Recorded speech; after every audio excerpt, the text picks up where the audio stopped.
बिस्मिल्लाहिर्रहमानिर्रहीम। अस्सलाम वालेकुम डियर स्टूडेंट्स, कैसे हैं आप? आज हमारा जो आगाज़ वकालत कोर्स है उसके डे वन के हवाले से हमने 22 से 22 बी की पिटीशन, उसकी कंप्लाइंस और कंप्लेंट के बारे में पढ़ा था। आज डे टू में हमारे पास बेल पिटीशन है, उसके बारे में पढ़ेंगे। प्रैक्टिकल, थ्योरेटिकल, जितने भी उसके एस्पेक्ट्स हो सकते हैं। और मोर ओवर, क्योंकि हमारा जो कोर्स इसको हम कहते हैं आगाज़ वकालत, हमारा जो यहाँ पे क्लाइंट के साथ इस केस के अंदर जो इंटरेक्शन होगा वो कैसा होगा, क्योंकि जो आप सीख रहे हैं वो अप्लाई कब होगा? जब आपका क्लाइंट आपके पास आए और सेटिस्फाइड होके चला जाए। अब क्लाइंट कैसे सेटिस्फाइड होगा, उससे कौन सी बातें हमने पूछनी है, कैसे उससे बात करनी है, ये तमाम चीजें आज हम अपने इस लेक्चर में डिस्कस करेंगे। क्रिमिनल केसेस के अंदर या आप प्रोसिक्यूशन साइड से वकील होंगे या आपकी साइड से होंगे, अक्यूज साइड से होंगे। जनरली अगर आप प्रोसिक्यूशन साइड पे हैं तो एफआईआर के बाद या कंप्लेंट के लिए या एफआईआर ना होने की सूरत में 22A 22B की पिटीशन के लिए आपको एम्प्लॉय किया जाएगा। किस साइड से? प्रोसिक्यूशन साइड से। एक शख्स जाता है, उसकी एफआईआर दर्ज नहीं हो रही, तो डेफिनेटली वो किसके पास आएगा? वकील साहब के पास, कि जनाब मेरी एफआईआर दर्ज नहीं हो रही। उसका तरीका हमने लास्ट लेक्चर में पढ़ा था कि आप 22A 22B की क्या करेंगे? पिटीशन फाइल करेंगे, जिसके बदले में जो कोर्ट ऑफ सेशन है वो ऑर्डर करेगा पुलिस को कि आप मुकदमा दर्ज करें। इन केस आप पुलिस पे ट्रस्ट नहीं करते या कोई और ऐसा मामला, या आपका क्लाइंट ही चाहता है कि जी पुलिस को कोई भी इन्वॉल्व करने का फायदा नहीं है, क्योंकि पुलिस ने जो इन्वेस्टिगेशन करनी है वो हमारे खिलाफ ही जानी है, तो लिहाजा हम डायरेक्ट मजिस्ट्रेट को अप्रोच क्यों ना कर लें। तो उस मकसद के लिए फिर आप कंप्लेंट, वो भी डेफिनेटली थ्रू एन एडवोकेट होता है। तो पहले लेक्चर में हम प्रोसिक्यूशन साइड से थे। अब आज बेल। बेल में जनरली जो आपकी इन्वॉल्वमेंट है, आमतौर पर अगर हम अक्यूज साइड की बात करें, तो अक्यूज साइड किसी भी कौंसल को जो किसी भी केस में इन्वॉल्व करती है वो बेल पे करती है। क्या प्रोसिक्यूशन साइड भी किसी को बेल पे अपने केस में इन्वॉल्व कर सकती है? अब उसके लिए कुछ बेसिक चीजें आपको पता होनी चाहिए। अगर आप अदालत में जाते हैं तो किसी मजिस्ट्रेट की अदालत के बाहर अगर आप कभी खड़े हो, उसकी कॉज लिस्ट पढ़ लें, या आप अगर उसकी अदालत के बाहर खड़े होकर जो आवाजें पड़ती हैं उसको सुन लें, तो आप हमेशा सुनेंगे सरकार बनाम फलां हाजिर हो। अगर इंग्लिश में कॉज लिस्ट लगी होगी तो फिर लिखोगा स्टेट वर्सेस XYZ। क्वेश्चंस बाद में ले लेंगे, काफी चीजें वैसे क्लियर हो जानी है, जो रह जाएंगी हम क्लियर करते हैं आपकी, ठीक है? क्या लिखा होता है उसमें जनाब? स्टेट वर्सेस कोई भी XYZ।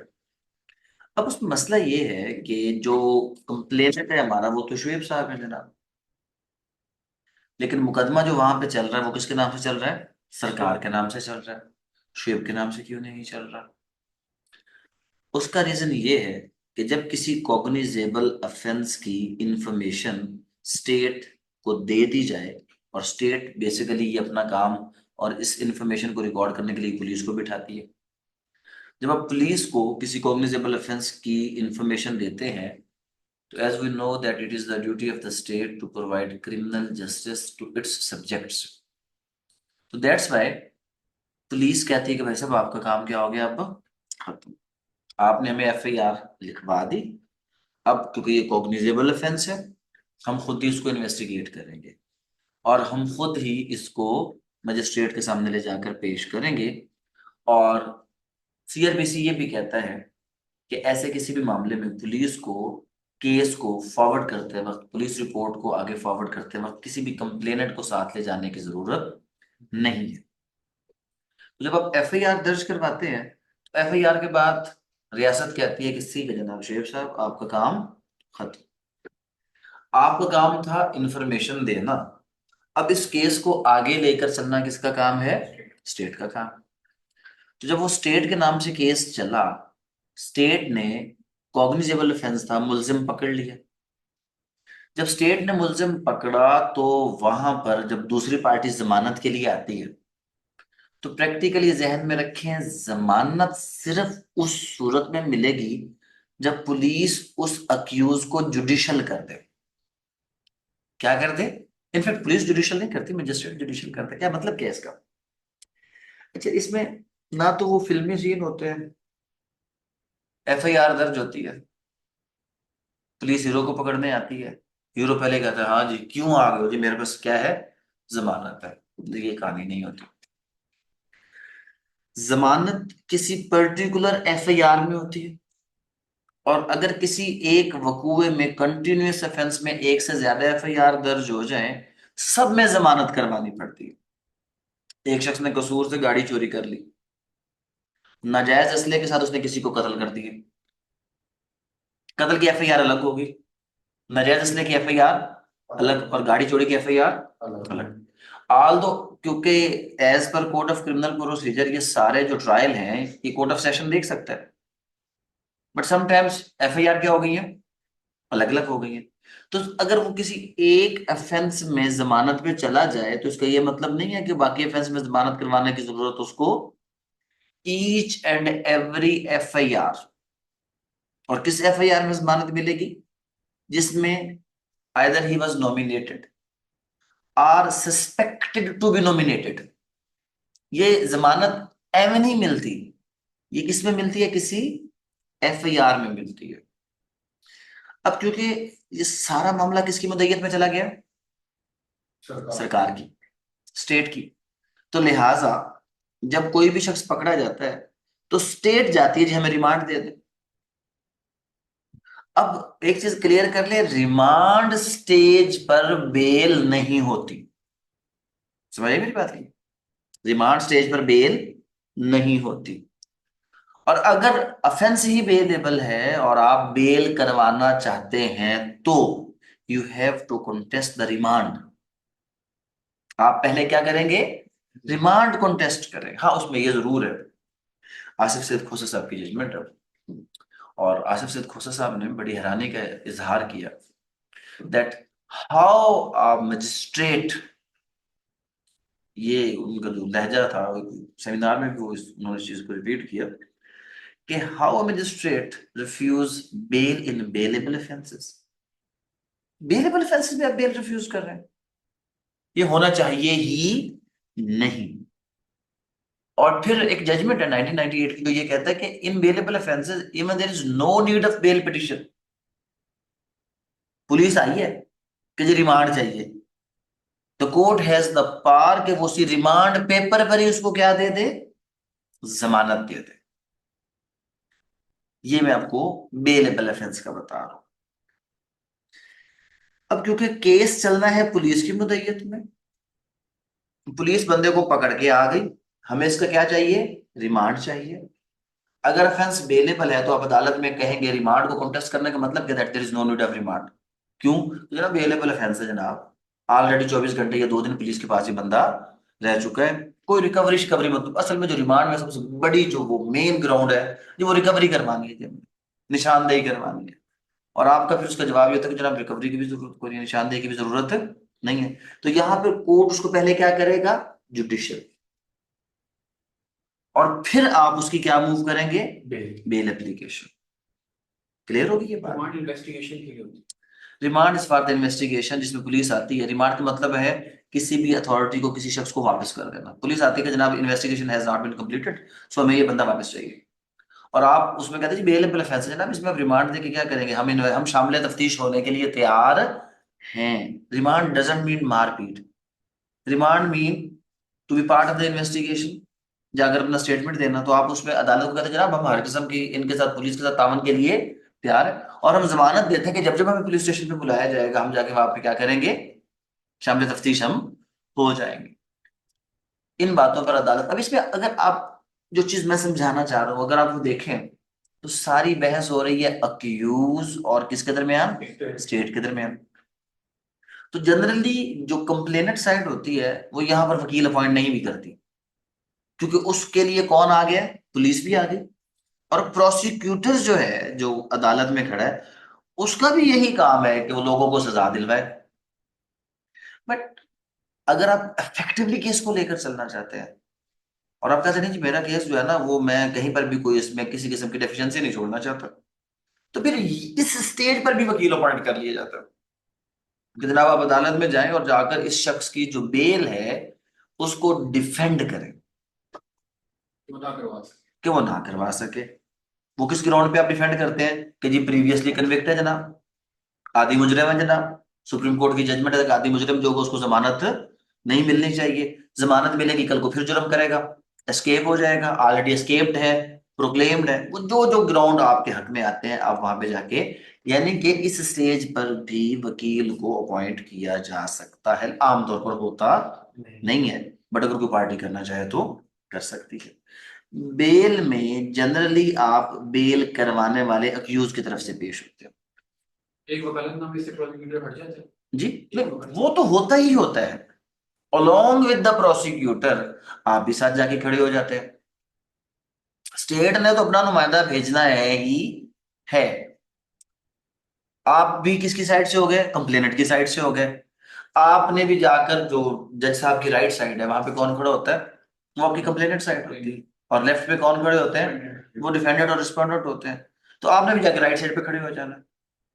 पहले, सबसे पहले अदालत ने पूछना ही उस पुलिस वाले से, हाँ भाई जिनकी ये मसला है जी, कि आपको रिमांड चाहिए कि नहीं। वो अपनी बताएंगे, गुजारिश करेंगे, अगर रिमांड चाहिए तो as per code of criminal procedure वो रीजन बताएंगे, और रीजन वो क्या होता है, रिकवरी है, निशानदेही है। तो ये जनाब उसमें वो ऑप्शन दे देते हैं। अब फिर प्रोसिक्यूटर की तरफ चले जाते हैं, हाँ जनाब, तो प्रोसिक्यूटर भी उसमें ऐड ऑन करता है।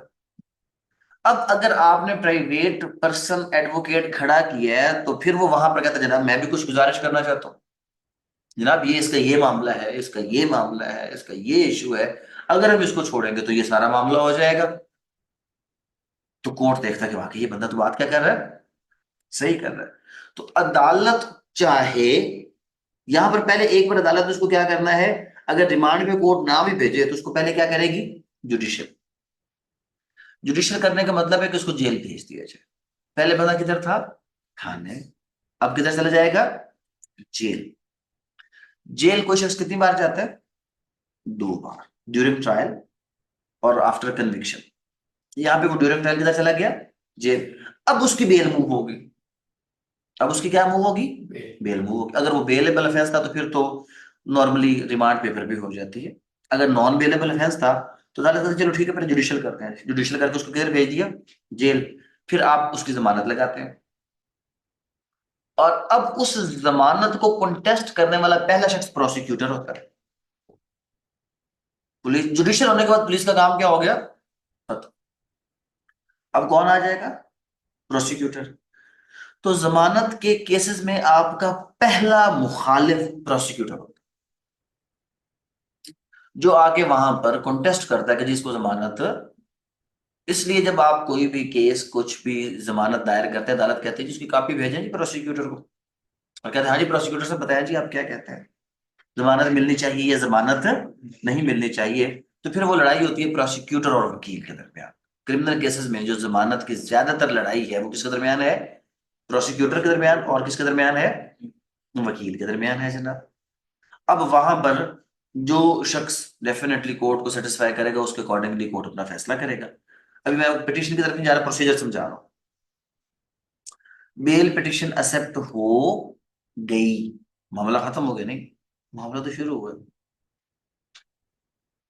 जो मैंने अपनी पहली जमानत करवाई थी, मुझे नहीं पता था कि जमानत करवाने के बाद भी कुछ होता है, क्योंकि हम बेउस्ताद लोगों में फर्क जरूर होता है। हम लोगों ने उस्ताद अपने किसको माना, किताब को मान लिया। अब उससे फर्क ये पड़ा कि कुछ चीजें जो प्रैक्टिस में थी उसके लिए हमें कम से कम एक बार क्या करना पड़ा, टफ टाइम करना पड़ा।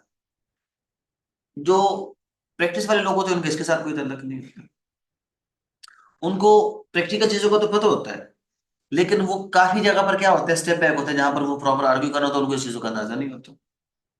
तो खैर, जमानत करवा दीजिए, लाभ हो गई है, आगे वापस क्लाइंट को भी फोन करके, क्लाइंट भी हमारे जैसे था, बहुत पुरानी बात बता रहा हूँ, बंदा बैर कोई नहीं है। वो बंदा बैर क्यों आएगा, बंदे के लिए जब तक मुचलका जमा नहीं होगा, मुचलका क्या है, इट्स द श्योरिटी बॉन्ड। अदालत ने कहा जी 50,000 का मुचलका जमा करवाएं, अब आपने 50,000 रुपए का क्या जमा करवाना है, मुचलका। अब वो जनरली कहते हैं जी कि डॉक्यूमेंट लेकर आए जमीन के, इमूवेबल प्रॉपर्टी के, उसके लिए तहसीलदार के दफ्तर में जाना पड़ेगा, पहले पटवारी के पास फर्द जमानत लेनी पड़ेगी, फिर फर्द जमानत लेकर आपको क्या करना पड़ेगा, सेशन कोर्ट जो भी है जहाँ पे अदालत में बात हुई उसके रीडर के पास जाना पड़ेगा, और फिर वो उसका क्या करेगा, रिकॉर्डिंग के बाद आप मुझसे पूछिएगा, मैं आपको इसका असल तरीका बताऊं, अब किताबी तरीका है, ठीक, वो भी है, असल तरीका भी इसका है, प्रैक्टिकल। जो चलता है, नहीं प्रैक्टिकल तो ये जो मैं आपको ये बता रहा हूँ एक असल तरीका है, ठीक है ना, एक असल तरीका है, वो आसान है। तो खैर, अब मुचलका जमा करने के बाद अदालत वेरीफाई करती है और फिर रोबकार जारी करती है। रोबकार क्या है, ऑर्डर ऑफ द रिलीज। रोबकार क्या है, order of the release of the accused. वो जाकर जनाब आप हवाले करते हैं जिस अथॉरिटी के पास वो बंदा उस वक्त मौजूद है, चाहे वो जेल में है चाहे वो भी थाने वालों के हाथ में ही है।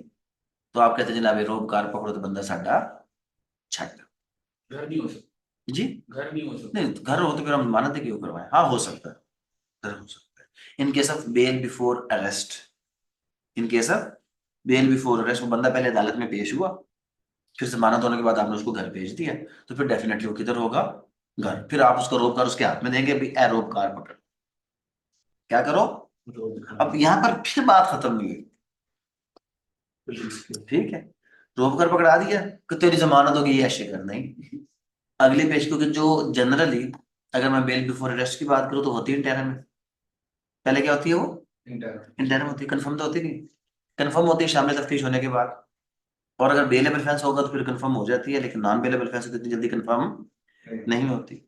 और वो कंफर्म के लिए क्या है कि पुलिस अगली बार आके कहती है जनाब आपने इसको जमानत दिया, ये बंदा जो है हमारे पास आया ही नहीं है। तो जमानत में तो आपने कहा था कि जनाब मैं शामिल तफ्तीश होने के लिए तैयार हूं, अगर आप शामिल तफ्तीश नहीं होंगे तो अदालत आपकी जमानत को खारिज भी कर सकती है। तो लिहाजा रोबकार दे के आपने उस बंदे को कहाँ भेजना है, पुलिस स्टेशन, कि जनाब जाएं और जाकर वहां पे क्या हो, आप शामिल तफ्तीश हों और अपना बयान वहां पे बकायदा तौर पर रिकॉर्ड करवाएं। श्योरिटी बॉन्ड या रिफंडेबल होता है? वो अगर नकदी है तो रिफंडेबल है, या किसी भी डॉक्यूमेंट्स जमीन के हैं तो वो जब आपका जमानत का मामला क्लियर होगा तो वो डॉक्यूमेंट्स आपके क्या हो जाएंगे, वहां से क्लियर हो जाएंगे।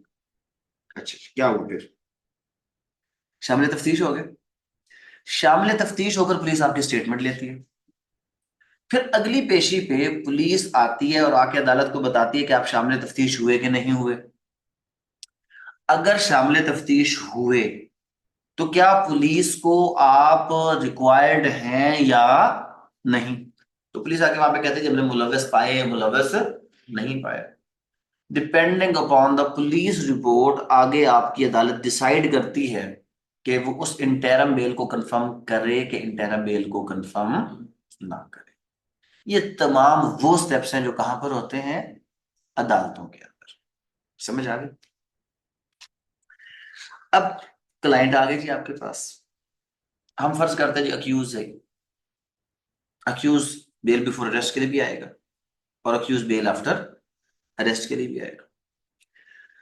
बेल बिफोर अरेस्ट इंटरम जमानत, अगर मैं कहूँ 99% चाहे कत्ल ही क्यों ना की हो जाती तो गलत। बेल बिफोर अरेस्ट के अंदर आपका मामला क्या होता है, आपने अदालत में जाकर तीन बातें करनी थी। झूठा केस है जी, पुलिस की कनाइमेंस से किया गया, मैं प्रीवियसली नॉट कन्विक्ट हूं जनाब, लिहाजा इस केस पे मुझे जमानत दी जाए। चाहे वो बेलेबल ऑफेंस है चाहे नॉन बेलेबल ऑफेंस है, अदालत दोनों सूरतों में आपको इंटरम बेल देती है। पहले कौन सी बेल देती है, थोड़ा सा और पीछे चले जाए। क्लाइंट आ गया, वकील साहब जी पर्चा हो गया, जमानत करानी है। As being criminal lawyer the first thing जो आपने उससे डिमांड करनी है बगैर कुछ सोचे समझे, वो कहना भाई एफआईआर की कॉपी है। जमानत तो होनी ही किस में है, एफआईआर के अंदर। अच्छा जी, एफआईआर में आप नॉमिनेटेड हैं कि नहीं, किस बंदे की जमानत करानी, फिर आपने आगे देखना कि ऑफेंस कौन सा है। अब आपको कैसे पता चला कि बेलेबल है कि नॉन बेलेबल है? कोड ऑफ क्रिमिनल प्रोसीजर, इसका सेकंड शेड्यूल, हर ऑफेंस के आगे उसकी नेचर लिखी है कि ये बेलेबल है कि नॉन बेलेबल। 10 साल से ऊपर वाला है तो प्रोहिबिटरी क्लास होता है, और 10 साल से कम वाला जो भी जुर्म होता है, बड़ा सादा सा आर्ग्यूमेंट होता है कि जनाब नॉन प्रोहिबिटरी क्लास। अब बंदा को पूछ ले कि भाई, एक बार कोयटा अदालत में मैं खड़ा था, जो जज था वो मेरा स्टूडेंट था। वकील साहब आए बड़े जोश के साथ, जनाब ये नॉन प्रोहिबिटरी क्लास है। मैंने इशारा किया जज साहब को, चिट पे लिख कर दिया, इससे पूछो कि नॉन प्रोहिबिटरी क्लास होती है। चिट मैंने उसके आगे फॉरवर्ड कर दी। पूछा जज साहब ने, ये नॉन प्रोहिबिटरी क्लास क्या होती है? उसने पता नहीं कौन कौन से किस्से कहानी सुनाई। वैसे ये होती क्या है? प्रोहिबिट करना, रोक देना। 10 साल से ज्यादा सजा हो तो कोड ऑफ क्रिमिनल प्रोसीजर ने कोर्ट को बेल देने से रोक दिया है, shall not be release on bail के साथ, कि अगर जुर्म की सजा कितनी है 10 साल से ज्यादा, लाइफ या डेथ, तो ऐसे शख्स सूरत में आपने उस शख्स को रिलीज नहीं कर, शैल नॉट बी रिलीज्ड। इससे नीचे मे बी रिलीज्ड, मतलब 10 साल से कम में अदालत क्या कर सकती है? मे रिलीज, प्रोहिबिट नहीं किया गया। और प्रोहिबिटरी क्लास कौन से? 10 साल से बड़े वाले ऑफेंसेस, क्या उसमें जमानत होती कोई नहीं है? होती है, हम तो कत्ल में भी जमानत होते देखते हैं, होती है ना कत्ल में जमानत। कैसी होती है? ऐसी तमाम जमानतें सेक्शन 497 क्लॉज 2 में होती है, केस फॉर फर्दर इंक्वायरी, जहां पे आप अदालत को कहते हैं जी बेशक जुर्म नॉन वेलेबल है, पर हुजूर अभी पहले इंक्वायरी तो करवाओगे ये हमने किया भी है कि नहीं, ये तो अभी तक डिसाइड ही नहीं हुआ, तो आप मुझे बिला वजह जनाब अगर कहेंगे पुलिस के कहने में इन्वॉल्व कर दिया गया है, तो ये तो फर्दर इंक्वायरी, उस फर्दर इंक्वायरी को केस के लिए आपको ग्राउंड्स लेकर आने पड़ते हैं कि ये कैसे केस फाइल फर्दर इंक्वायरी बन गया। फिर उसमें वो सारी बातें आती है, वो वक्त के साथ साथ हम आपको समझाएंगे, तो जब जनाब जब डिले। जजमेंट आ जाती है उसके बाद आप बेल नहीं कर सकते। कौन सी चीज आ जाती है? अगर जजमेंट आ गई कौन सी जजमेंट आ गई? कि इस बंदे ने वाकई कत्ल किया है, साबित हो गया, वो तो फिर किससे खत्म हो गया ना, फिर किस तरह उसके बाद फिर आप जाएंगे अपील में, अपील में जाएंगे। और अपील के दौरान अगर आप बेल मूव करना चाहें अंडर सेक्शन 426 आप उसमें मूव कर सकते हैं, तब भी ऑप्शन है। तो ये वो वाला किस्सा है इस वाली में कि अक्यूज्ड हो, अभी उसका ट्रायल का वक्त ना आया हो, उसे जेल में डाल दिया है, ये तब की जमानतें ये चल तब रही की है। जमानत। फिर ट्रायल के दौरान जमानत, कि वो कहा जी मुझे जमानत, मैंने बेलेबल फैंस किया, आप ट्रायल चलाते रहे, मुझे तो जमानत पे छोड़ दे। और जब तक वो केस फर्दर इंक्वायरी का, वो कहता है जी आप इंक्वायरी करें और आप इस केस को आगे बेशक ट्रायल में भी लेकर चलें, पर मुझे किस पे छोड़े आप? जमानत पे।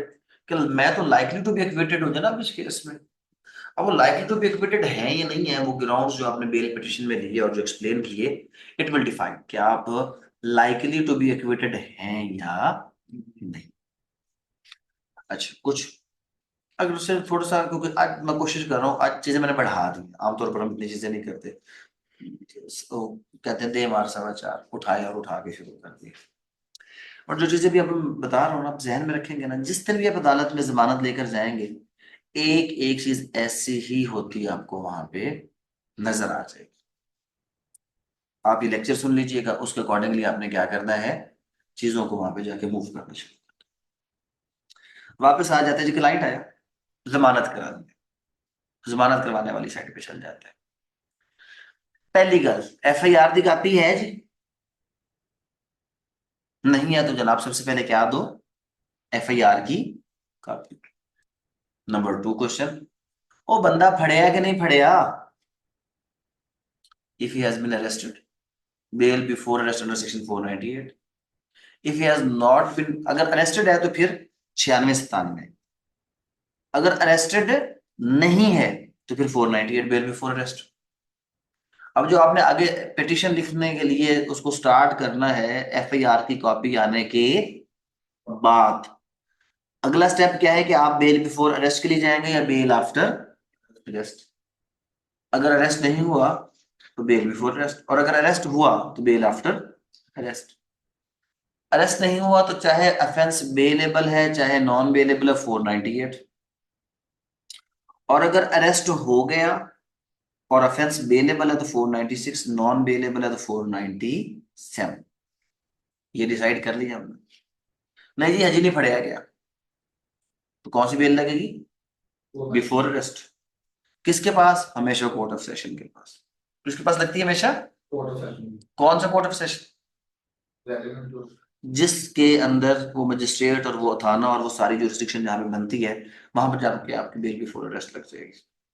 अब अगला, हाँ जी, बंदा केड़ा थोड़ा एफआईआर में, क्या वो नॉमिनेटेड है या नॉमिनेटेड है? तो भाई कोई रोल डिफाइन किया गया कि नहीं किया गया? जब कभी आप पाकिस्तान, हम लोग कभी हंसना चाहें तो एफआईआर उठा कर पढ़ लेते हैं क्रिमिनल केसेस में। इतना फजूल तरीन स्क्रिप्ट, और उस पर बेस करती हुई हमारी अदालतों की प्रोसीडिंग्स, बंदा हैरान रह जाता है कि क्या वाकई कोई एक मैन ऑफ ऑर्डिनरी प्रूडेंस इस किस्से को सच मान सकता है? कभी लड़ाई हुई है आपकी? सही सी बताना। हाँ, मार खाई के मारा है? मार भी गई, नो मार भी काम। गई। अब क्या लड़ाई के बाद पर्टिकुलरली कोर्ट कर सकते हैं कि जनाब मुझे शुएब ने पीछे से आकर जो मेरे सर पे आहनी राड है वो शुएब ने मारा, अक्खा थोड़ी अगे ने कि किधर ने? पीछे। और जो मेरे जनाब कमर पे मुक्का है वो जवेद ने मारा है, और मेरी जो टांग पे पीछे से डंडा है वो सलीम ने मारा है। चलो फ्रंट वाली तो फिर भी बंदा कहते हैं, लेकिन फ्रंट में भी जब आपकी फ्री फाइट चल रही होती है, आप आइडेंटिफाई कर सकते हैं कौन कौन क्या मारा? रिकॉर्डिंग, हम्म, कौन सा रिकॉर्डिंग हो रही नहीं कर सकते ना। बट एफआईआर आप जब भी पढ़ेंगे उसमें बकायदा तौर पर होगा कि शुएब बा मुसल्ला डंडा, जवेद बा मुसल्ला आहनी मुक्का, फलां शख्स बा मुसल्ला आहनी राड, वो आए और फलां ने मेरे दाएं टांग के ऊपर आहनी राड से जख्म किया, फलां शख्स ने फलां जख्म किया। है? जब तक इस तरह की एफआईआर ना हो सारे बंदे एक्विट हो जाएंगे। क्यों? रोल डिफाइन नहीं किया। और अल्लाह के बंदो, section 34 of the Pakistan penal code is very much clear that in furtherance of the common intention, जब कुछ लोग मिलकर कोई जुर्म करें, everyone shall be punished in the same manner, चाहे जिसने जो भी रोल प्ले किया। 34 Pakistan penal code, common intention. लेकिन ये चीजें आपको अदालतों में नजर नहीं आएंगी। वजह, किताबी वकील थोड़े, जैसे वो आजकल एक बाबा बैठा होता है ना, हम भी अपना फिरका शुरू करते हैं वकीलों में, क्या नाम है उसका? इंजीनियर मिर्जा। मैं वो क्या कहता है, मैं क्या नहीं हूँ, नाम है भाभी, नाम है भाभी, मैं हूँ इल्मी किताब। तो हम भी जनाब को एक कंपेन शुरू करते हैं, नाम है वकील। कौन सा? हम किताबी वकील शुरू करते हैं। जब हम किताबी वकील बनेंगे तो हम अदालत को समझाएंगे कि जनाब इन ट्रेंड्स को खत्म कीजिए। जो एफआईआर में ये फजूल बातों के बगैर एफआईआर आप कहते हैं कि जनाब ये तो बड़ी कमजोर एफआईआर है, कॉमन इंटेंशन जब आ जाए तो there is no need of role. अगर आपको एक जख्म लगा है और उसमें 5 पर्सन इन्वॉल्व थे, everyone is equally liable, and even the person who was standing at that place, और वो उसको रोक सकता था और उसने रोका नहीं। The wrongful omission is also an offense। 3 बंदे गए, एक ने मारा, एक ने पकड़ा, एक साथ खड़ा है, वो भी इक्वली उसमें क्या है? लाइबल है। This is common intention. और what is the definition of the offence? Act or omission. Act or omission, and it is the duty of every citizen कि अगर उसके सामने कोई ऐसा काम हो जिसको वो रोक सकता हो, he has to stop that particular wrongful act। Fire लगा किसी को, किसी एक ने फायर मारा है, जितने साथ गए हैं वो सारे सब के सब। और बांग्लादेश में जजमेंट हुई है पिछले दिनों, और उसका पहला लफ्ज ही बड़ा शर्मसार करने वाला था। एक रेप केस की जजमेंट आई है। यूनिवर्सिटी की किसी एक फीमेल के साथ क्या हुआ, रेप हुआ स्टूडेंट के साथ।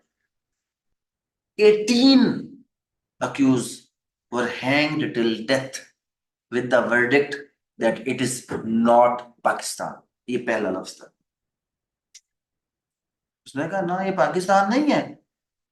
अगर 18 बंदे, इफ दे वर इन्वॉल्व, सब की सजा फांसी है, because there intention was common, even though the rape was committed by one of them, but what about the other 17? वो वहां पे खड़े थे, दे कुड स्टॉप इट, नहीं किया। Omission is also an offence. बात निकलेगी तो फिर दूर तलक जाएगी, ओमिशन का मतलब बात निकलेगी तो फिर दूर तलक जाएगी। उसमें 9 मई का वाकया भी आ जाएगा। Yes sir. ठीक है, there were many omissions over there. नाम क्या बेटा आपका? नाम क्या है? तरह तलहा। ओमिशन बेटा ये है, you are a police officer, आप किसी भी सिक्योरिटी एजेंसी से, इट इज योर ड्यूटी कि आपने किसी प्लेस को सेफ गार्ड करना है, ठीक है। और जब कोई शख्स उस पर अटैक करने आया और आप अपनी जगह से हट जाए, जाए जनाब अटैक कर लें, you have omitted from your duty. निकल गया, कट ऑफ। ठीक हो, गलत काम किसने किया है? किसी और। But you are equally liable for that. आपने भी ऑफेंस किया है। क्यों? पाकिस्तान पिनल कोड कहता है कि ऑफेंस क्या है? Act and omission. समझ आ गई इस लफ्ज की? Act and omission. तो किधर गई हमारी एफआईआर? ओने डंडा मारिया, ओने ये कीता, ओने वो कीता। ओ भाई, there is no need of it. The FIR must be very simple. फला फला फला लोगों ने in furtherance of common intention जनाब मुझ पे अटैक किया और ये जख्म मुझे लगे। किस्सा खत्म। There is no need to define the roles as per the law and as per the judgment of Supreme Court of Pakistan। जैसे आसिफ सईद कोसर साहब ने कहा, पीएलटी 2018 सुप्रीम कोर्ट पेज 595, जहां पे उन्होंने सेकंड एफआईआर को बैन किया, तो उन्होंने वहां पे क्या कहा? उन्होंने कहा कि भाईजान एफआईआर को एफआईआर बनाए, किससे कहानियां इसके अंदर मत लिखें। वो जो अगर किसी पार्टी ने अपना क्रॉस वर्जन देना, उसके लिए पर्चे मत करवाएं। अपनी 161 की स्टेटमेंट के अंदर जो वर्जन देना दें। और police must based its investigation on the 161 statement, not on the FIR। FIR shall only be the information, first information of the offense, कि जी फला जगह पर जुर्म हुआ, क्या हुआ, कैसे हुआ, क्यों हुआ, यूं हुआ, वो हुआ, स्टेटमेंटों के दे दे। तो पीएलडी आपने क्या बताया? 2018 है, सुप्रीम कोर्ट है, पेज 595। सर ये सुगरा बीबी केस? सुगना बीबी केस है जनाब ये। सेकंड एफआईआर बैन हुई थी, सेकंड एफआईआर नहीं हो सकती। और अगर सेकंड एफआईआर हो जाए तो फिर हमने क्या करना है? जमानतें करवानी? नहीं, बिल्कुल नहीं करवानी। मतलब आपके क्लाइंट की एफआईआर चल रही है, सेम अक्रेंस की क्या हो गई है, एक और एफआईआर हो गई है किसी और थाने में, किसी और जगह पे एफआईआर हो गई है, and the occurrences is same. आपका क्लाइंट आया जी जमानत कराओ जी, एफआईआर हो गई है। ओ भाई, को पहले एफआईआर हुई है इस मामले की? हाँ जी हुई है। The case is very simple. FIR तो मेंटेनेबल है ही नहीं, ते कितने जाना जी? जमानत करानी है, बंदा फसाना जमानत करा के, कोई लोड नहीं जमानत कराना। ठक हाई कोर्ट चले जाओ। 561A quashment of the FIR, supreme court की जजमेंट लगाए जनाब, इस एफआईआर को क्या किया जाए? क्वैश किया जाए। क्यों क्वैश किया जाए जनाब इस एफआईआर को? जनाब ऑलरेडी इसके ऊपर एक एफआईआर चल रही है, तो सेम फैक्ट की दो बार एफआईआर नहीं हो सकती as per orders of the supreme court of Pakistan. कोई भी केस उसकी सेकंड एफआईआर नहीं हो सकती, जमानत करवाने की जरूरत नहीं है। एक्यूज चेंज कर दिए। हाँ, वो फिर उसमें वो फैक्ट्स चेंज कर दिए, ऑफेंस को नया मेड आउट कर दिया, फिर हो सकती है जी। अच्छा, उसमें अगली बात, कई केसेस में जमानत नहीं करवानी होती। कई केसेस में हम जमानत करवा के बंदा फंसा देते हैं जानबूझकर। हमारे वकील हजरात, क्या जमानत होएगी तो रोजी रोटी चल निकलेगी। जेड़े केस जमानत हो गई वो चलान भी जमा होएगा, चार्ज भी फ्रेम होएगा, या 249 A 249 A में एक्विट करवाएंगे बंदा, या ट्रायल के बाद एक्विट करवाएंगे, रोजी लगी। और बहुत से ऐसे केस थे जहां पर जमानत में जाने की बजाय आपने मजिस्ट्रेट को 63 की एप्लीकेशन मूव करनी थी क्या होती कि जनाब ये जो केस है ये बनता है ही नहीं, ये जो ऑफेंस है ये कॉग्निजेबल ही नहीं है, ये तो है ही नॉन कॉग्निजेबल इन नेचर, तो कॉग्निजेबल इन नेचर नहीं है तो एफआईआर तो हो ही नहीं सकती। तो क्या करूं जनाब, जनाब अपने स्पेशल ऑर्डर के जरिए अंडर सेक्शन 63 इसको डिस्चार्ज कर दें। डिस्चार्ज मीन्स किस्सा वहीं पे खत्म, एफआईआर का खाता गोल, मामला खत्म। ये जब आमतौर पे वकीलों शकीलों के खिलाफ कोई एफआईआर हो जाती है तो हम जमानत से पहले, अगर वो बेलेबल ऑफेंस और कोई माइनर ऑफेंस होता है जो ना कोई उसकी नेचर कोई जो है ना मॉरल टर्पीट्यूड पे नहीं जा रही होती, तो हम सब लोग अदालतों में जाके क्या शर्म चाहते हैं जी, ये पर्चा खारिज करना है। तो क्या पर्चा आपका मजिस्ट्रेट खारिज कर सकता है? पर्चा मजिस्ट्रेट खारिज नहीं कर सकता। वो तो कैशमेट कहाँ से होनी है? है? हाई कोर्ट से। बट मजिस्ट्रेट 63 में आपको डिस्चार्ज कर सकता है। क्या कर सकता है वो? डिस्चार्ज। तो डिस्चार्ज ये पर्चा खारिज ही हो। बात वही है, फैक्ट वही है कि उसके बाद किस्सा क्या हो जाता है वहां पे, सिर्फ एक मसला है थोड़ा सा, कि 561 में पर्चा पक्का पक्का क्या होता है, खारिज हो जाता है। 63 के डिस्चार्ज में आगे फर्दर कोई कार्रवाई को बंदा करवाना चाहे तो अदालत को कह के क्या करवा सकता, कोई कार्रवाई फर्दर करवा सकता, आमतौर पर होती कोई नहीं है बट करवा सकता है। तो हम अक्सर कैसे, जैसे किराएदारी के मामलात होते हैं आजकल, जब पुलिस के पास पैसे मुक जाते हैं पुलिस क्या करती है, किसी भी गली में घुस जाती है, हाँ जी किरायानामा है, नहीं है पढ़ो जी, ले चलो, 60 70 बंदा पकड़ा, पकड़ के ले गए। अब उसमें कुछ ने पुलिस को दे दिला दिया, बात पुलिस स्टेशन पे खत्म हो गई। बाकी किधर चले गए मामले, एफआईआर, क्योंकि पुलिस ने बात क्या होता है एफआईआर भी पूरी करनी होती है ना, कर आके जनाब ले गए। अब उसमें एक और भी मामला होता है, जो सियाने थानेदार होते हैं वो क्या करते हैं, वैसे तो एफआईआर का होना पुलिस के लिए नुकसानदेह है, पुलिस स्टेशन के लिए, कि जितनी ज्यादा एफआईआर हुई है मतलब आप अपने इलाके में अमन अमान को कायम नहीं रख सकते। अब अगर कोई 150 वो एफआईआर हो गई है ना, जो पुलिस से कोई एक केस भी सॉल्व नहीं हो पा रहा, तो थाने की जो है ना बदनामी है। वो क्या करते हैं, वो 50 एफआईआर ये भरी कर देते हैं और इनमें कर करा के मामले को क्या करवा देते हैं, कंक्लूड भी करवा देते हैं। जब फिर वो पटियां चलती हैं जी फलां थाना, जनाब हमारे पास 110 केस रजिस्टर हुए थे जिसमें से 55 को हमने डिस्पोज ऑफ कर दिए जनाब। अब ये पता नहीं 55 केस करे सब, अब समझ आ गई ये। तो इस तरह करके, खैर वो फिर कोई बात है ना कि हम अपने टॉपिक से हट जाएंगे। ये प्रैक्टिस में ऐसी चीजें जब तक आपको पता होंगे तभी आप ऐसे चल सकते हैं, ये जरूरी है ये चीजें भी पता होनी। लेकिन अभी हम इसको बहुत सिंपल कर देते हैं। क्लाइंट आ गए जनाब आपके पास, आकर उसने बताया जी मेरे खिलाफ एफआईआर हो गई है, जुर्म चाहे बेलेबल है चाहे नॉन बेलेबल, और अभी तक अगर वो अरेस्ट नहीं हुआ तो आप उसकी जो जमानत है वो कोर्ट ऑफ सेशन में लगाएंगे। और जमानत कौन सी होगी, bail before arrest. Bail before arrest में से कहां पे लगेगी, कोर्ट ऑफ सेशन में लगेगी। आपकी bail before arrest court of session में लगेगी। और एक क्लिप चला था मूवी का, एक चाइनीज आता है, वो आगे क्या करता है, मार्शल आर्ट का एक्सपर्ट होता है। वो जैसे मार्शल आर्ट वाले कोई भी अपनी मूव करने से पहले क्या करते हैं, ची शी कर गुर के वो हाथ वूथ क्या करते हैं, हिलाते हैं। और वो हिंदी फिल्म में देखो तो उसमें वो जी सांप आसन और फलाना आसन, वो कर करा के उसने कोबरा आसन लिया और इस तरह करके क्या हो गया, खड़ा हो। अपोनेंट आता है जेब से निकालता है पिस्टल और उसको क्या करता है, अब ये वो प्रिमिटिव दौर का दिखा रहे थे तो सारे लोग देखते हैं कि अरे ये इसने क्या किया, उसके कदमों में आके क्या करते हैं, वो सारी लड़ाई उसकी उधर ही उधर और मामला वहीं पे क्या, बेल बिफोर अरेस्ट में भी अक्सर ऐसे ही होता है।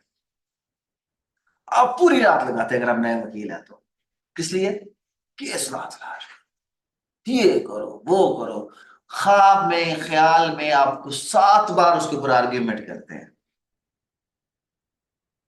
कि बस मेरा कल पहला केस है, मैंने जाके वहां पे क्या करना है, आर्ग्यूमेंट करना, जमानत करनी, पूरी तैयारी के साथ आप जाते हैं, जाके खड़े हो जाते हैं, जनाब आगे से जैसे आप रीडर की तरफ मुंह करते हैं, 50,000 रुपए का मचल का,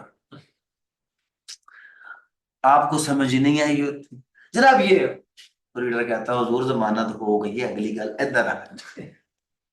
समझ आ गई? जो बेल बिफोर अरेस्ट है, अगर तो ऑफेंस है बेलेबल, तो उसमें आपको इवन जो जज नॉर्मली अगर गुफारे के बैठे हो तो कहते हैं सुन लो, अदरवाइज वो कहते हैं ठीक है यार इसको क्या करो, इंटेरम ही है ना, क्या है, मुचलका लो। मुचलका लो, बस बात खत्म। बहुत कम बेलेबल ऑफेंसेस में, किस ऑफेंस में, बेलेबल ऑफेंस में बेल बिफोर अरेस्ट पे बहुत कम आर्ग्यूमेंट होता है। अगर कोई नॉन बेलेबल था या उसको कोई मामला कोई इस तरह का था, उस पर थोड़ा बहुत होता है, वो आर्ग्यूमेंट करना भी आपको सिखा देंगे। आज हमने आर्ग्यूमेंट तो नहीं सीखना, आज हमने क्या करना है, एक तो प्रैक्टिकल प्रोसीजर सीखना था, वो समझ आ गई उसकी। अब हमने उसकी क्या बनानी है, एक बेल पिटिशन बनानी है, और पिटिशन बनाकर जब हम अदालत के सामने लेकर जाएंगे तो कोर्ट उसमें ऑन द स्पॉट उसको bail before arrest interim bail के तौर पे क्या करेगी, दे दे। फिर उसके बाद आपने शामिल तफ्तीश हो जाना, और अगली पेशी पर पुलिस विद कमेंट्स आएगी। Generally court Reliance upon the comments of the police, और अगर वो ये है कि जी ठीक है जी हमें कोई एतराज नहीं है, the bail shall be confirm. और नॉर्मली बेलेबल ऑफेंसेस में बेल ऐसी क्या होती है, कंफर्म हो जाती है। पुलिस आके कहती है जिन्होंने हमें स्टेटमेंट दे दी है जनाब, तो अब आगे ये अदालती मामला है, हमने इनकी स्टेटमेंट रिकॉर्ड कर ली, हमें कोई एतराज है। और अगर वो एतराज करे तो आपके पास अगर तैयारी है तो क्या होनी चाहिए, जो जो एतराज वो कर सकता है आपने उसके काउंटर में केस ला के साथ अपने आर्ग्यूमेंट्स तैयार किए कि जनाब एफआईआर में पहले ये चीज है हुजूर, ये इसके ऊपर ये जजमेंट मैं आपको दे रहा हूँ जनाब। फॉर एग्जाम्पल जनाब एफआईआर जो है, देखिए जनाब हुजूर सबसे ऊपर मुलायजा कीजिए एफआईआर में कि जो वकूआ है वो 11 तारीख का है, और जो केस रजिस्टर हो रहा है वो 19 तारीख को हो रहा है जनाब, 8 दिन का अननेसेसरी डिले है। अब पहले पहले केस में क्लाइंट नाल ही होएगा, सिविल में तो अक्सर क्लाइंट को बताए बगैर चले जाते हैं, क्रिमिनल में तो क्लाइंट किधर होता है, साथ होता है। अब क्या करें, अब ये करें कि जनाब हुजूर मैं इस हवाले से जनाब सुप्रीम कोर्ट की एक जजमेंट पढ़ना चाहूंगा, that supreme court in judgement फला फला फला हेल्ड, वो छोटा जो पैराग्राफ है 4 लाइन का इंग्लिश की करना जे पढ़ना है, क्लाइंट का सीना चौड़ा हो जाएगा, क्या वकील साहब मेरा क्या कर रहा है, होमवर्क करके आर्ग्यू कर, उसके बाद अगली बात खत्म हुई, फिर आपने आगे एफआईआर पढ़ी, अगली बात आ गई जनाब ये देखिए इसमें जो मेरा क्लाइंट है जनाब वो नॉमिनेटेड नहीं है, अब जो सो कॉल्ड प्रैक्टिस चल रही है वो तो अपने उसी तरह चलानी है, नॉमिनेटेड नहीं है। फिर जजमेंट है, अब ये देखिए जनाब सुप्रीम कोर्ट या हाई कोर्ट ने कहा कि अगर बंदा नॉमिनेटेड ना हो तो उसकी जमानत हो जानी चाहिए जनाब, फिर अगली बात उसमें आपने पढ़ी, जहां जहां जो जो पॉइंट आपको शूट, ये कैसे तैयारी होनी है एफआईआर के ऊपर, किसके ऊपर होनी है, एफ एफआईआर के फ्लॉज निकालने हैं, और उनकी बेसिस पे हमने अपना क्या तैयार करना है, बहस। और हर पॉइंट के ऊपर हमें अब बात यह है कि असला कहां से मिले, जनरल तो एफआईआर 154 की है, जनरल जजमेंट्स कहां से मिलेंगी, 154 की कमेंट्री से। फिर उसके बाद जो उसने आप पर जुर्म लगाया है, जो उसने आप पर जुर्म लगाया, आमतौर पर क्या होता है, जुर्म लगा दिया 406 इमानत में खयानत। अगर आपको याद हो मैंने पहले दिन आपको क्या कहा था, किसी को याद है, आपको याद है या नहीं याद, कंप्लेंट वाला, कि जब भी आपने कोई दरखास्त लिखनी है या एफआईआर की तरफ जाना है ना, उस जुर्म के इंग्रेडिएंट उसमें क्या करने हैं, जरूर डालने हैं। उर्दू से लिख के। आमतौर पर एफआईआर में इंग्रेडिएंट नहीं डाले होते, इंग्रेडिएंट किसी और जुर्म के होते हैं और एफआईआर किसी। 406 इमानत में खयानत की अगर एफआईआर होगी तो उसमें आपने कहना कि जनाब ये चीज मैंने इसको इमानतन दी थी, और अगर आप कहीं जिक्र कर बैठे कि वो कारोबारी ट्रांजैक्शन में चीज उसके पास गई थी, सुप्रीम कोर्ट की जजमेंट है जनाब 406 तो बनता ही नहीं है। अच्छा 489 एफ आ गया, क्या आ गया, पर्चा कौन सा कटा है, 489 एफ का। इंटरम जमानत तो हो गई, हो गई, किधर जाना फिर दोनों पार्टियों ने, पुलिस के पास, चेक कितना, 50 लाख, 50 लाख पे जो जमानत है, एक बात जहन में रख लें, 50 लाख पे खलो जमानत नहीं मिलती जो प्रैक्टिस चल रही है। हाई कोर्ट से नीचे जमानत कोई नहीं होती। फिर आप तो बेल बिफोर अरेस्ट लगा के बैठे, क्या इसको लेकर कैसे चल रहा है? चलेगा जी पुलिस के पास, कोई ना कोई 1 लाख 2 लाख रुपए क्या करवाएं अपोजिट पार्टी को, जनाब ये 2 लाख तुम पकड़ो, इनकी रिसीविंग दो, बाकी पैसे जनाब तो इतने दिन च मिल जाए। ओके, चले जजमेंट निकालने सुप्रीम कोर्ट की कि जी अगर चेक का whole amount is not due, 489F नहीं होता। समझ आई मेरी बात कि नहीं आई? अगर वो 2 लाख ना रिसीव करता तो हो जानी चाहिए। फिर तो जमानत ही औखी हो जाती है। लेकिन क्या हुआ है, अगर उसमें कुछ पैसे दे दिए गए और वो एक्नॉलेज हो गए, तो 489F क्या होगा, खत्म, अब नहीं रखते। अब वो रिकवरी करेगा किसी और तरीके से, 489F में रिकवरी नहीं कर सकते क्योंकि अभी चेक की वैल्यू डिफेक्टिव होगी, अंडर क्वेश्चन आ गई। तो उसमें आप तो मतलब ये चीजें कैसे आनी है प्रैक्टिस के साथ साथ, या प्रैक्टिस से पहले सीखना चाहते हैं हम लोग किताब से? 489F का केस है, फौरन जाके 489F के वो खोल के बैठ जाए कमेंट्री, वहां पर देखें कौन कौन से फैक्ट पे जमानत ग्रांट हुई और कौन से फैक्ट पे जमानत ग्रांट नहीं हुई। और ये केस लॉ कहाँ से, पर्सनल लॉ से यहाँ से देखे देखिए, नहीं।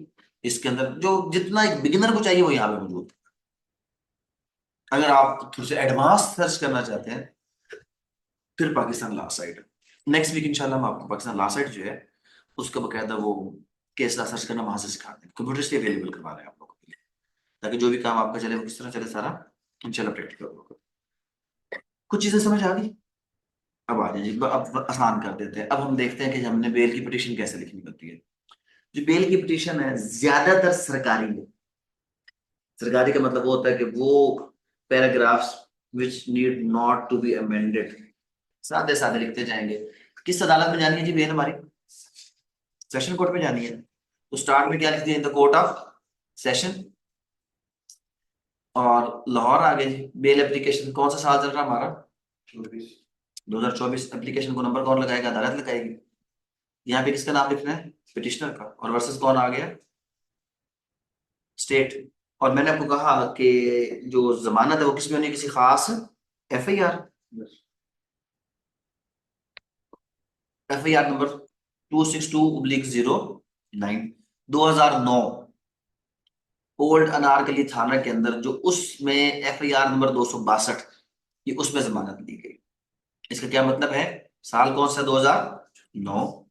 और ओल्ड अनारकली थाने में जो सन 2009 में FIR दर्ज हुई थी, उस थाने की FIR नंबर क्या है? 262। ये FIR का नंबर होता है। हर थाना 1 जनवरी को अपने उस साल की पहली FIR को नंबर देता है 01/24। 31 दिसंबर तक नंबर चलते हैं। 1 जनवरी को फिर अगला नंबर क्या आ जाता है? 0। तो अगर आपको FIR देखेंगे उसमें जनाब 2050 बटा कुछ, तो इसका मतलब है कि ये थाने में 2050 मुकदमे रजिस्टर, वहां से आपको पता चलता है कि वो थाने के अंदर जराइम की रेशो क्या है। नीचे क्या लिखते हैं जी? ऑफेंस 379 क्या है? जब केस हो गया, पुलिस स्टेशन कौन सा हो गया? एक। ये 3 चीजें हमने लिखनी चाहिए। कितनी चीजें लिखते हैं हम? 3। FIR का नंबर, ऑफेंस और पुलिस स्टेशन। बेल एप्लीकेशन के सेक्शन के तहत है जनाब 498। इसको चेंज करने की जरूरत नहीं है, अंडर सेक्शन 498 है जनाब। That the petitioner involved in the above mentioned case falsely with malified intention with the compliance of the local police on the report of the complainant just to harass। सरकारी फिक्रा। इससे पहले अगर आप वो address वाली बात लिखना चाहें तो वो भी लिख सकते हैं, लेकिन यहाँ पे इसलिए नहीं लिखते कि पुलिस का सिर्फ आपकी स्टेट है तो उसमें लिखने की जरूरत कोई नहीं होती। सरकारी फिक्रा जितने भी जनाब, कोई सच्ची भी FIR होगी तो हमारी पहले, इसलिए मैंने आपको कहा ये स्टीरियोटाइप FIR की वजह से अदालत वो उसकी तरफ नहीं जाती है, आपके ड्राफ्टिंग को देखते ही नहीं है, वो ज्यादा किस पे फोकस करते हैं? आपके जो कन्वर्सेशन उसको करते हैं। इसको यूनिक कैसे करेंगे, कर ही नहीं सकते। इसको यूनिक जो फैक्ट्स हैं उसको प्रॉपरली स्टेट करके, आप यूनिक कर सकते हैं। ग्राउंड्स विद रेफरेंस उस एफआईआर के निकाल के उसके बकायदा हवाले देकर आप कर सकते हैं, हो सकता है, कोई इतना मुश्किल काम नहीं। That the police set their hands with the complainant and the rough false and fictitious process the petitioner was got declared। ये जो was got declared, ये वकीलों की सरकारी इंग्लिश है। हमारे जो वकील होते हैं उनकी अंग्रेजी कुछ ऐसी होती है, तो जज भी ये ग्रामेटिकल और इस तरह की गलतियां नहीं निकालते क्योंकि उनकी भी अंग्रेजी ऐसी होती है। गलत लिखा हुई तो मैं कह रहा हूँ ये अक्सर जब आप पढ़ेंगे तो ये तो फिर कुछ भी होता है, ये तो फिर कुछ भी होता है। इधर जो ये वाली अगर इसमें कोई इंग्लिश में होगी तो आप उसको पढ़ेंगे तो वो पता नहीं क्या होगा। अच्छा ना, that now the petitioner has come to know, ये भी गलत लिखा होगा, इंग्लिश सारी गलत है। That he has been declared PO in the above titled case, thus he surrenders himself before this honorable court। अब अगली बात पे आ जाए जनाब, ये मामला बड़ा आगे तक जा चुका है। कहां तक जा चुका है? जब किसी के खिलाफ एफआईआर दर्ज होती है, क्योंकि देखिए 2009 की एफआईआर और जमानत कब लगी? 2010 में लगी थी। क्यों? क्योंकि एफआईआर के बाद अगर कोई बंदा ना आए तो उसको प्रोक्लेम्ड अब्सकॉन्डर डिक्लेयर कर दिया जाता है। तो पीओ का मतलब है कि मुझे प्रोक्लेम्ड अफेंडर डिक्लेयर किया जा चुका, इश्तिहारी हो चुका बंदा। अब यहां पर चाहे अदालत मांगे या ना मांगे, चाहे अदालत मांगे या ना मांगे, आपने ये लेकर जाना है केस ला के जनाब जो आपकी एब्सकॉन्डेंस है is not a bar in the grant of bail. ठीक हो गया? मैं यहीं पे इस चीज को रोक देता हूँ। मैं नाम फिर भूल गया आपका, तलहा। अब हुआ क्या है कि आपके पास कौन बंदा आया? इश्तिहारी। और वो कहता है कि मेरी क्या करवा दे? बेल करवा दे। तो मैंने कहा है कि आपको क्या चीज साथ लेकर जानी जरूर? केस ला, कि जिसमें अदालत ने ये कहा कि जनाब इश्तिहारी होना, इस चीज का सबूत नहीं है। अब केस ला दो हैं, आपको मजे की बात बताता हूँ। अल्लाह खुश रखे पाकिस्तान के जजन अदालत कहीं पे कोई डेफिनेट जजमेंट है ही कोई नहीं। सज्जे पासे भी थे, खब्बे पासे। आप जिस साइड के हैं आपको मैं 3 मिनट में जजमेंट निकाल देता हूं अभी। दो साइडों पे आप हो सकते हैं ना, या मुलजिम की साइड थे या दूसरी साइड। जजमेंट है जनाब abscondence is not a bar on bail, दे दो बेल। अगर आपकी साइड से है जमानत लेने वाली साइड से, और अगर आपकी साइड से है दूसरी साइड से, तो मैं आपको जजमेंट देता हूँ कि जनाब जो एब्सकॉन्डर है इसने एब्सकॉन्ड ही इस वजह से किया था, किस वजह से? कि ये उसमें इन्वॉल्व था, इसलिए जानबूझ के भाग गया था, लिहाजा इसको जमानत देनी ही। आपका काम उधर भी चल सकता है, आपका काम इधर भी चल सकता है, बस आपने क्या करना है? पढ़ना है। अब लड़ाई कैसे लड़नी है अदालत में वकील के साथ, वो ये है कि अक्सर जब आप जजमेंट्स देते हैं तो अक्सर लोगों को पता नहीं होता कि वो जो जजमेंट दे रहे होते हैं वो उनके ही खिलाफ होती है, जब आप उसके फैक्ट पढ़ लें। तो जब आपका मुखालिफ वकील किसी केस ला पे रिलाय करे,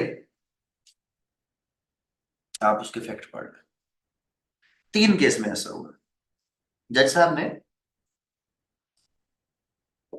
जमानत दे दी। अभी भी जो जमानतों के ऑर्डर आपके पास पड़े होंगे, इसमें आप देखेंगे ना, जज साहब ने किसी ना किसी केस ला पे रिलाय किया होगा और वो हेड नोट के ऊपर रिलाय कर देते हैं। जिस जिस जजमेंट पे जज साहब ने रिलाय किया हमने उठाकर उसका क्या किया, पूरी डिटेल जजमेंट निकाली। उसके फैक्ट और थे और हमारे केस के फैक्ट क्या थे?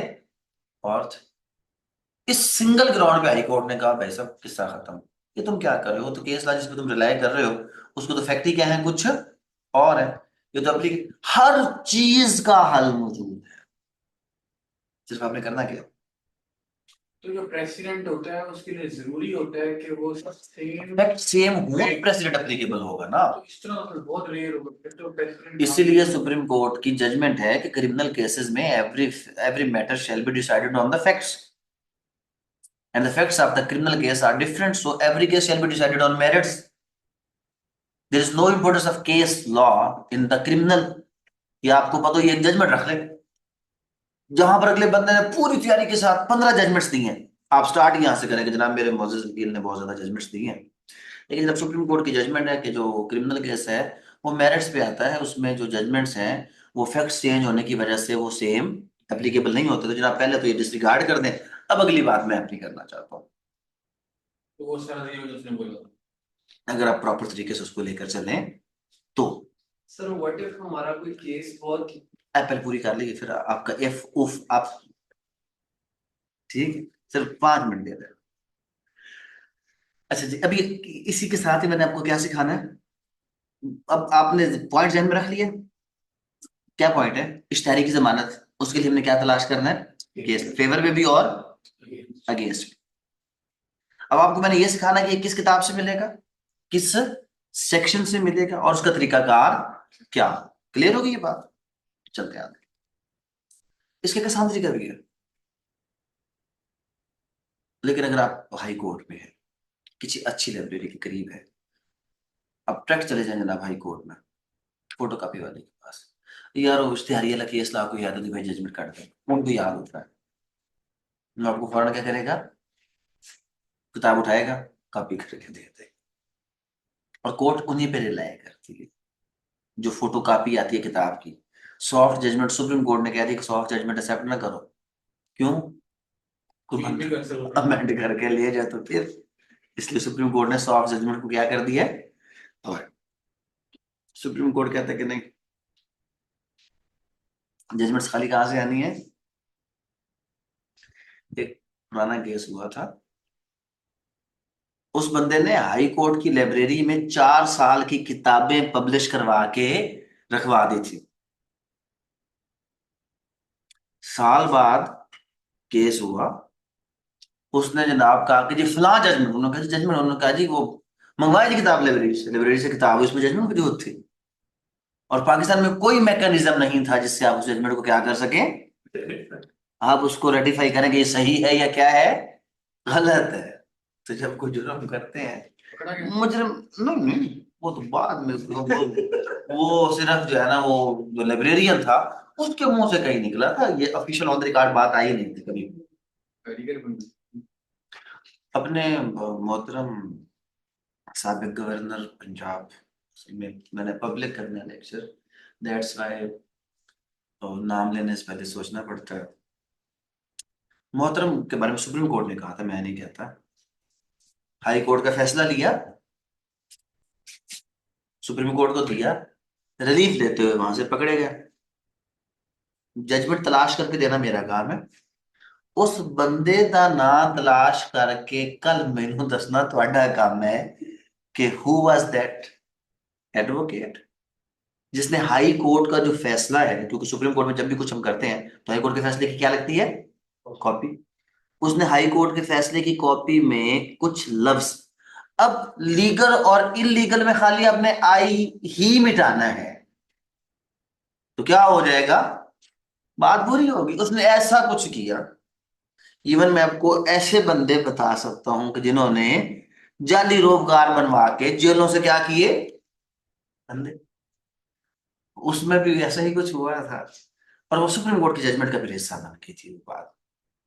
तो क्योंकि सुप्रीम कोर्ट की जजमेंट है तो नाम लेने में एतराज तो कोई नहीं बनता, बट मेरे कुछ और तल्लुकात है, लिहाजा मैं नाम नहीं लिखता, आप कल बता दीजिएगा कि वो कौन सा है। तो खैर आ जाए जनाब वापस, अभी हम इस चीज को लेकर चलते हैं, बड़ा इसको आसान करें ताकि मामले को करें क्लोज। बेल बिफोर अरेस्ट के लिए एक सादा सी पिटीशन है जनाब, ये इश्तिहारी को भी मिल जाती है, जिसके खिलाफ नॉन अवेलेबल वारंट हो, उसको किसी भी शख्स को बेल बिफोर अरेस्ट मिल जाती है।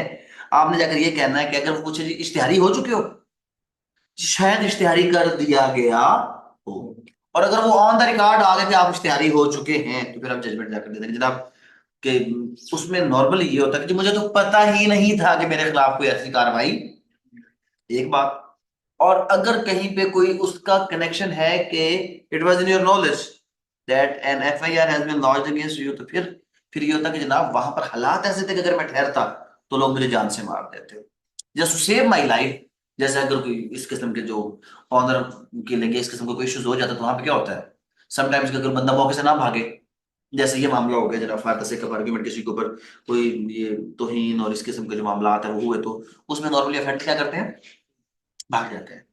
भाई तुम क्यों भागे थे? वो जनाब मैंने जुर्म नहीं किया था, मैं इसलिए भागा था कि लोग उस वक्त बड़े वो जोश में थे तो कहीं मुझे जान से ही ना मार देते, मैं इसलिए abscond कर गया था। तो फैक्ट्स, अब बात ये है कि abscondence is not a bar, but what were the facts of his abscondence, क्यों abscond किया था उसने, ये मैच करवाने होते हैं हमने किसी भी केस के अंदर। लेकिन आंखें बंद करके बेल बिफोर अरेस्ट किसी भी जुर्म में किसी भी इश्तिहारी किसी भी शख्स की बेफिक्र होकर आपने क्या करनी है, ले लेनी है, अदालत में जाना है, इंटरम तो मिलनी है ही है। बहुत रेयर केस में, बहुत ही रेयर केस में रिफ्यूज होनी है। और कंफर्म होने के लिए फिर अगला मसला है कि अगर वो ऑफेंस है नॉन बेलेबल, तो फिर पुलिस आके कहती है कि जी हमने कर दी है रिकवरी। आप 100 बार कहते हैं जी मैं शामिल तफ्तीश हो जाऊंगा, तो हमने तो रिकवरी कर दी। रिकवरी किससे होनी है? मार तो फिर भी है ही नहीं। Remand simply means investigation, not मारपीट। बट ट्रेंड है कि रिमांड में होता क्या है? ठीक है। अब आपको पता चल गया कोर्ट क्योंकि उधर ही अपना वो देता है ना, आमतौर पर एक और भी इसमें गुंजाइश होती है, सेशन कोर्ट एक मेहरबानी करता है कि अगर वो बेल नहीं देता ना, ऑन द स्पॉट बताता नहीं है, कहता है जी वो छुट्टी के वक्त क्या मिलेगा, ऑर्डर, इशारा दे देता कि काका जमानत होनी होनी। जैसे वो इशारा देता है ना तो पुलिस आले दवाले हो जाती है कि बंदा उनकी करना है, फड़ना है। इससे पहले कि उसकी अदालत का फैसला बाहर आए,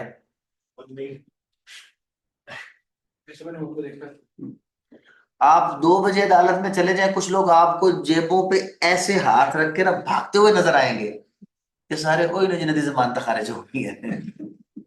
फिर अब क्या भागने थे उनको, हाई कोर्ट में ले जाए, वहां पर हम उसकी जमानत करवाएंगे जाके, और खाली फीस लेनी, ठीक है ना। कोर्ट ऑफ सेशन में अगर ऐसा हुआ तो किधर गए फिर, हाई कोर्ट। और अगर हाई कोर्ट में जमानत दी तो फिर कहाँ गए, सुप्रीम कोर्ट। तो जमानत आमतौर पर नॉन बेलेबल ऑफेंसेस में कंफर्म नहीं होती, पुलिस बंदे को पकड़ के ले जाती है, वो अपना कोई depending upon the nature of the offence 3 4 5 6 7 8 10 दिन का क्या होता है, मैक्सिमम 15 दिन तक का रिमांड होता है, जो कभी भी एक साथ इकट्ठा नहीं होता। बट बेलेबल ऑफेंसेस में तो बेल बिफोर अरेस्ट तकरीबन 99% क्या होती है, कंफर्म हो जाती है, चाहे वो इश्तिहारी की हो चाहे वो जिस भी शख्स की हो। सिर्फ गारंटी क्या है कि आपने वहां पे मुचल का देना होता है कि जी हम शामिल तफ्तीश हो जाएंगे। और एक छोटी सी ये दरखास्त, इसमें ग्राउंड्स क्या लिए जनाब, ग्राउंड बेसिकली डिपेंड करते हैं एफआईआर में लगाई गई एलिगेशंस के ऊपर, सर्कमस्टांसेस के ऊपर, आपकी प्लीज के ऊपर। लेकिन कुछ सरकारी ग्राउंड है पक्के पक्के, कौन से वाले जी, मुकदमा झूठा, अगर वो प्रीवियसली नॉट कन्विक्टेड तो, डिले इन एफआईआर है तो, रिकवरी नहीं हुई तो, ये सारे ग्राउंड्स कैसे पढ़ते जाएंगे। That the above said FIR launched against the petitioner after the consultation, क्या हुआ जनाब, जो मशवरे से हुई है। जब डिले हो जाए तो उसमें मशवरा आ जाता है, और एफआईआर किसमें चली जाती है, खटाई में, शक। That the petitioner has been involved with malafide intention and ulterior motive, फिर वही बात है, बदनीति से मुझे इसमें शामिल किया गया। That the story narrated in the affair is false, fictitious, fabricated, having no force in the eye of law. ये तकरीबन जितनी भी आप पढ़ेंगे बेल बिफोर अरेस्ट ग्राउंड उसमें क्या होंगे, सब मिलेंगे। That the case जनाब फर्दर इंक्वायरी है, that the offense does not fall within prohibitory class, और अगर वो prohibitory class में फॉल करता है फिर दसन दी लोड़ कोई नहीं, सारी गल्लां दसियां करने वास्ते, फायदे की बात हो तो बताते, जहां से रिलीफ ना मिलने वाली बात हो फिर बताने की जरूरत है नहीं। That the petitioner has no previous record जनाब, लॉ अबाइडिंग सिटीजन हूं, मेरा कोई भी प्रीवियस कन्विक्शन का रिकॉर्ड नहीं है। That the petitioner belongs to a respectable family and responsible citizen of Pakistan and working as a नैब खासा तो जनाब मैं बोर्ड ऑफ रेवेन्यू पंजाब के अंदर सरकारी मुलाजिम हूँ जनाब। देयर इज नो एप्रीहेंशन जी, मेरे भागने ये लिखना होता है कि मेरा जी भागने का कोई भी खतरा नहीं, मैं तो सरकारी मुलाजिम हूँ, मैं कहाँ पे भाग जाऊंगा। That the petitioner is ready to join investigation. अगली बात हमने क्या करनी है कि मैं क्या हूँ, मैं क्या हूँ, इन्वेस्टिगेशन ये जरूर बताना होता है। That the local police on the behest of the complainant want to arrest the petitioner, that the petitioner is ready to furnish the security. ये दो बातें असल हैं जनाब जो आपने कहना होती है, लेकिन मैं फिर वही कह रहा हूँ कि बेलेबल ऑफेंस है तो ये कहने की जरूरत पड़ती ही। आप जाते हैं, जाते ही अदालत क्या कर देती है, आपकी जो जमानत है उसको क्या कर देती है, ग्रांट कर, कंफर्म नहीं हुई पहले। इंटरम जो जमानत है वो क्या होती है, ग्रांट होती है, कंफर्मेशन कब आनी होती है, बाद में आनी होती है। प्रेयर है जनाब, it is therefore most respectfully prayed that the petitioner may kindly be admitted to bail before arrest हो गया जनाब till the final decision of the case. जब भी आप ऐसी कोई भी जमानत देंगे तो पहले आपको कौन सी जमानत मिलेगी उसमें, इंटरम। इंटरम के बाद अदालत क्या करेगी, रिपोर्ट कॉल करेगी, और रिपोर्ट कॉल करने के बाद आपको कौन सी जमानत मिलेगी, कंफर्म। उसमें फिर जितने भी आपने जमानतें देनी होती है उसके साथ आपने क्या लगाना होता है, एक हर क्रिमिनल एप्लीकेशन के साथ, पिटिशन के साथ एक क्या लगाते हैं, एफिडेविट के जनाब जो कुछ लिखा है सच लिखा है, इसमें कुछ भी झूठ नहीं है, ये आप लगाएंगे। इसके साथ अगर कोई रेलेवेंट डॉक्यूमेंट आपके पास है तो वो एफआईआर जरूरी है। एफआईआर के बगैर कोर्ट कभी भी बेल ग्रांट नहीं करती। अगर कोर्ट कुछ और कहे या ना कहे, अगर कोर्ट कुछ कहे या ना कहे, एफआईआर पढ़ने का जरूर कहती है। किसका जरूर कहती है, एफआईआर पढ़ने का। अदालत कह सकती है जी एफआईआर पढ़े आप। तो आमतौर पर जो उसका आर्ग्यूमेंट होता है स्टार्ट होते ही कहां से है, एफआईआर के पढ़ने से उसका आर्ग्यूमेंट स्टार्ट होता है जनाब। ये एक वेरी सिंपल सा हमारा प्रोसेस है बेल बिफोर अरेस्ट का। यहाँ तक अगर आपके पहले क्वेश्चंस हैं वो हम ले लेते हैं। सर ये बिफोर अरेस्ट आपने दे दी है, ये नाम किसी ने दे दिया वैसे, ठीक है, तो ये नाम बिल्कुल ठीक दिया है, ये यही थे जनाब हमारे यहाँ सारे शहजादे ये हैं, तो पॉलिटिकल हो गया ना हम तो ये इसलिए हम थोड़ी सी चीजों को अवॉइड करते हैं। जी बताएं जी, कोई क्वेश्चन किसी का आप अब पूछो जी, क्या जल्दी जल्दी पूछते थे ना, रिकॉर्डिंग में आता सर जाएगा। तो मेरे क्वेश्चन ये था सिर्फ बेल बिफोर अरेस्ट में चलना क्वेश्चन, और कोई क्वेश्चन नहीं लेना अभी, क्योंकि रिकॉर्डिंग में मैंने बेल बिफोर अरेस्ट के सवाल देने हैं। बेल बिफोर अरेस्ट पे कोई क्वेश्चन है तो वो दे दे, उसके अलावा कोई सवाल मुझे ना दे अभी। बेल ये जो रिस्पोंडेंट होता है हम्म वर्सेस जो है रिस्पोंडेंट का स्टेट को ही हम रखते हैं, हम्म। या जो दूसरे हैं जिनके नाम पे हम करवाना चाह रहे हैं एफआईआर रजिस्टर्ड, उनका नाम भी लिखना जरूरी होता है या नहीं लिखते? मतलब किनका, जहाँ पे स्टेट लिखा है, yes sir, versus the state, petition versus the state लिखते हैं। नहीं देखिए पिटिशनर वर्सेस द स्टेट तो आ गया, यस सर, क्योंकि उसमें एफआईआर होती किसकी तरफ से है, स्टेट, तो किसी और का नाम लिखने की जरूरत ही नहीं है। जो कंप्लेनेंट होता है उसका नाम लिखने की जरूरत तो नहीं उसका नाम उसको क्या स्टेट बन गई ना कंप्लेंट, जब एफआईआर दर्ज हुई तो कंप्लेंट कौन आ गया, स्टेट। अगर वो कंप्लेंट केस है तो फिर आप उसमें वो कर सकते हैं। ठीक है। तो आफ्टर अरेस्ट का भी यही प्रोसीजर होगा? आफ्टर अरेस्ट का प्रोसीजर तो होगा बिल्कुल सेम, लेकिन उसके लिए पहले आपको रिमांड कंटेस्ट करना पड़ता है। क्या करना पड़ता है, वो तो रिमांड यूज कंटेस्ट। करता है ना। अगर आप जमानत करवाने के लिए गए हैं, अक्यूज है ना आप, जमानत करवाने गए तो अक्यूज ही हुए ना, तो अक्यूज जाके पहले रिमांड कंटेस्ट करेगा कि जनाब रिमांड की जरूरत नहीं है। पहले पुलिस का जो रिमांड की जो रिक्वेस्ट होगी उसको क्या करवाया जाएगा, डिक्लाइन करवाया जाएगा। फिर अदालत से कहेंगे जनाब हूं सानू की करो जी तुसी बेल दे दियो। तो एज एन एडवोकेट हमारा क्या काम होगा कि पहले पहले रिमांड को कंटेस्ट करना है, कैसे कि जनाब रिमांड की बिल्कुल भी जरूरत नहीं है। रिमांड कंटेस्ट करने का आपका मतलब ये है कि मैं कोर्ट में लेके जब जाऊँ? भी सादा सी बात याद रखते हैं, पुलिस ने बंदा पकड़ लिया, चाहे वो चिड़िया मारने के जुर्म में है, पुलिस आएगी सानू जी रिमांड चाहिए जी, हमें लग रहा है कि ये बड़े केसेस में क्या है, इन्वॉल्व है। हमेशा पुलिस जब किसी को अरेस्ट करती है तो क्या लेकर आ जाती है, रिमांड की क्या लेकर आती है, रिक्वेस्ट। आपने पहले उसकी रिमांड रिक्वेस्ट को टर्न डाउन करवाना होता है अदालत से कि जनाब ये जो पुलिस रिमांड, इस केस में तो रिमांड की जरूरत ही कोई नहीं जनाब, बेलेबल ऑफेंस है, बेल मैटर ऑफ राइट के तौर पर ग्रांट की जाएगी, और जनाब इस केस में रिकवरी भी कोई नहीं है, इसमें ये भी कोई नहीं है, ये भी कोई नहीं है जनाब, ये आप ये रिमांड बनते ही नहीं है। और उसका एक अलग प्लेट बनता है नहीं नहीं, वो ये सारा आर्ग्यूमेंट है, ओरल आर्ग्यूमेंट है। और हमें केस कहीं किसी अदालत में लगवाना तो पड़ता होगा। अदालत में ही जाकर ये सारी बातें हो रही, जैसे देखिए एक सिंपल सी बात, पुलिस बंदा पकड़ ले, अभी अदालत में गया आपको पता चल गया ना, हाँ पकड़ लिया, 24 घंटों के अंदर अंदर पुलिस ने उसको किधर लेकर जाना है, मजिस्ट्रेट के पास। एक रात तो आपके बंदे ने गुजारनी है ही, इसमें कोई दूसरी राय नहीं है। वैसे अगर एज पर लॉ में कहूं तो at the moment when an accused is arrested वो बेल पिटिशन दे सकता है। अब अदालतों में अलमिया क्या है, मैंने तो आपको ये बताया कि जो बेलेबल ऑफेंसेस है वहां पर बेल पिटिशन कैसे एंटरटेन होनी चाहिए, जरूरत ही कोई नहीं होनी चाहिए, सुप्रीम कोर्ट की जजमेंट अपनी है। लेकिन आप बेल पिटिशन देते हैं, ऑफेंस कौन सा है, बेलेबल, और आपका मुंह हक्का बक्का खुला रह जाता है जब जज साहब कहते हैं जी वो रिकॉर्ड आएगा तो फिर। और कुछ जज साहबान ये कहते हैं जी आज आपने दी है तो कल इसको कॉज लिस्ट में तो आने दें, अभी तो ये कॉज लिस्ट में आई नहीं है। अच्छा अगले दिन फिर वो कॉज लिस्ट में आ जाती है। अच्छा जी कॉज लिस्ट में आई जनाब, रिकॉर्ड नहीं आया, मैं रिकॉर्ड तो, ओ भाई बेलेबल ऑफेंस है, कौन सा रिकॉर्ड। अब अगर आपको पता है कि ये सारे मामले हैं तो जैसे ही 24 घंटे में पुलिस उसको किधर लेकर आती है, रिमांड के लिए, आप ऑन द स्पॉट वहां पे तैयार खड़े होते हैं कि जनाब ये रिमांड की जरूरत नहीं है। अब रिमांड आपने उसको क्या करवा दिया, रिजेक्ट करवाया।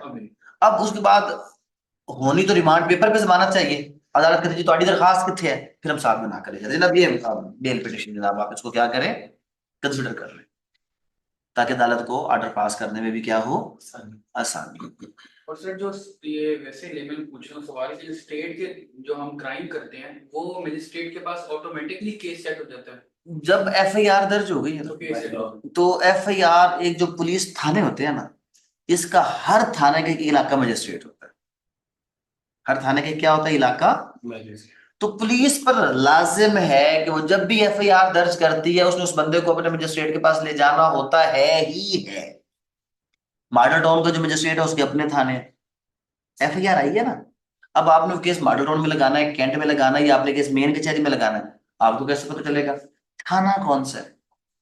क्या देखेंगे आप, थाना मॉडल टाउन है तो केस कहाँ लगेगा, मॉडल टाउन। थाना कैंट है तो केस कहाँ लगेगा, कैंट। और वहाँ किस जज के पास लगेगा। वो नॉर्मली मजिस्ट्रेट जो इस मकसद के लिए देखते हैं, वैसे पुलिस स्टेशन के हवाले से अगर केस ज्यादा मजिस्ट्रेट हो तो अगेन डिफाइंड होते हैं, नहीं तो आमतौर पर एक या दो मजिस्ट्रेट वो डिफाइंड होते हैं, फलां पुलिस स्टेशन फलां के पास जाएगा।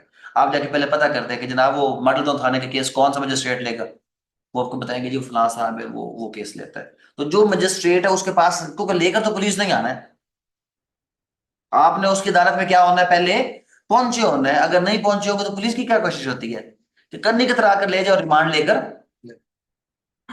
ठीक है। अब ऑफेंस आपके मुलजिम के ऊपर कौन सा लगा हुआ है, नॉन बेलेबल। कौन सा लगा हुआ है, नॉन बेलेबल। नॉन बेलेबल में आमतौर पर जमानत पहले हाथ मिलती नहीं है, जो खास तौर पर जो आफ्टर अरेस्ट बेल है वो तो मिलती नहीं है। समझ आई मेरी बात। अब हुआ क्या है, अगर बंदा अरेस्टेड है और मजिस्ट्रेट उसकी जमानत नहीं देना चाहता तो वो मुंह पे कहता है कि जी जमानत इस दी। अगर वो नहीं भी कहता, 2 बजे आपको पता चलता है कि जमानत नहीं हुई, जमानत आमतौर पर वो तो नहीं कहता जी ठीक है जी रिमांड दे दे 2 दिन का। जैसे ही मजिस्ट्रेट रिमांड दे, बात ध्यान में रख ले, सुन ले भी तला, ऑफेंस कौन सा है, नॉन बेलेबल। आपको पता है कि नॉन बेलेबल में जमानत नहीं, अक्यूज आ गया, रिमांड की रिक्वेस्ट तकरीबन एक्सेप्ट होनी, रिक्वेस्ट एक्सेप्ट होगी, ऑन द स्पॉट आपके पास दरखास्त होनी चाहिए, पहले लिख कर जानी है आपने, जनाब मैंने अपने अक्यूज का, क्लाइंट का मेडिकल एग्जामिनेशन करवाना है जनाब, मुझे डर है कि पुलिस दौरान तफ्तीश इस पर तशद्दुद करेगी। हो ही नहीं सकता कि मजिस्ट्रेट उसको रिफ्यूज करे। मजिस्ट्रेट कहे ठीक है जी आप क्या करवाएं, इसका मेडिकल एग्जामिनेशन करवाएं, बंदे को ले जाए मेडिकल एग्जामिनेशन करवाएं कि जनाब देख लें इसके ऊपर कोई फिजिकली किसी किस्म का निशान जिस्म पे, क्योंकि पुलिस मारपीट की बात कर रही है तो पहले से था जनाब, अच्छा तो कुछ भी नहीं किया था, तो आप उसको क्या करवा लेते हैं, मेडिकल एग्जामिनेशन करवा लेते हैं। अब अगर पुलिस उस पर तशद्दुद करती है तो 2 दिन बाद में, 2 दिन में तशद्दुद छुपा तो नहीं सकती ना, फिर वो अलग बात है कि जो पुलिस तशद्दुद करती है वो नजर कोई नहीं आता, 2 ही जगह इस्तेमाल करती है, एक पाँव के तलवे, वहां पर लगा हो कोई हड्डी भी कोई नहीं टूटती, तकलीफ भी बड़ी होती है, और नॉर्मली निशान ज्यादा देर रहता भी नहीं है। और मजीद पुलिस क्या करती है उसके ऊपर कभी छोटा मोटा तकिया भी देती है कि दर्द हो निशान ना पड़े। और दूसरी जगह उसके बाद ना बंदा उठ सकता है ना बंदा बह सकता है, और डॉक्टर को दिखाने से पहले 2 बारी बंदा सोचता भी है। लेकिन निशान पड़ती है। पड़ जाते हैं लेकिन वो ज्यादा तशद्दुद पे पुलिस क्या करती है, तकिए शकी बांध देती है, या तकिए बांध देती है, उल्टा लटका देती है। वो भी सियानी है ना, वो भी कोई ऐसा काम करती है कि जिसमें क्या है निशान ना पड़े, या वो आपको जगाती है। जगाते से कोई, जागने से कोई निशान पड़ता है? जागने से निशान कोई नहीं पड़ता। जागना जितनी बड़ी अजियत और तशद्दुद है, ये आपको पता चलेगा अगर आप लगातार 24 घंटे जाग कर देख लें। फिर आपको पता चलेगा जब आप सोना चाहे कोई आपको सोने ना दे। मारती ना आप जब सोते हैं। हम्म। फिर मारती है आप सोते वो हैं। मारते भी इस तरह, मारते भी क्या है कि सर के बाल पकड़ के बांध देते हैं, ना कुछ चोट लग रही ना कुछ, आंख नहीं लग रही आपकी, सर हिलता है तो फौरन क्या होता है, आंख भी खुल जाती है। ये एक अलग बात है, लेकिन आप क्या कर सकते हैं अपने एंड पे, आप उसके लिए जो मजिस्ट्रेट है मेडिकल एग्जामिनेशन करवा ले, तो उसमें जो जनरली जो मारपीट हो वो क्या हो जाती है, फिर अवॉइड हो जाती है। लिटरली पाकिस्तान के अदालतों में, थानों में सबको पता है कि ये जो रिमांड लिया जा रहा है सिर्फ रात को क्या है, अगर अक्यूज पार्टी ने ज्यादा पैसे देते तो वो आराम है, अगर कंप्लेनेंट पार्टी ज्यादा पैसे देते तो दो छितर मत। टोटल ये इन्वेस्टिगेशन है जो हमारे रिमांड के दौरान होती है, और हर एक शख्स को इस चीज का बड़े अच्छे तरीके से क्या है पता है। लेकिन एक कोई ये नहीं समझ रहा कि ये 1934 के पुलिस रूल्स, 1898 का code of the criminal procedure अंग्रेज ने अपने गुलाम को काबू करने के लिए दिया था, कहीं पर भी for the welfare of the community ये लॉ नहीं थे। आज तक हम लोगों ने नहीं किया। बट ये हमारा आज का जनाब लेक्चर था रिगार्डिंग, थोड़ा सा बता दें जी कि जो मुजद्दिदा है अगर 50,000 रुपए का कोर्ट ऑर्डर करती है, 1.5 लाख ऑर्डर कर देते हैं, अब उसके पास रजिस्ट्री नहीं है, ना ही उसके पास कोई गाड़ी है, उसके पास कैश में है अमाउंट, तो आप कोर्ट को रिक्वेस्ट करते हैं कि जनाब इस पे जो अमाउंट है वो क्या करवा दिया जाए, इसमें जो अमाउंट है वो कैश अमाउंट करवा दिया जाए, तो कोर्ट उसको कैश पे भी कर सकती है। तो बैंक का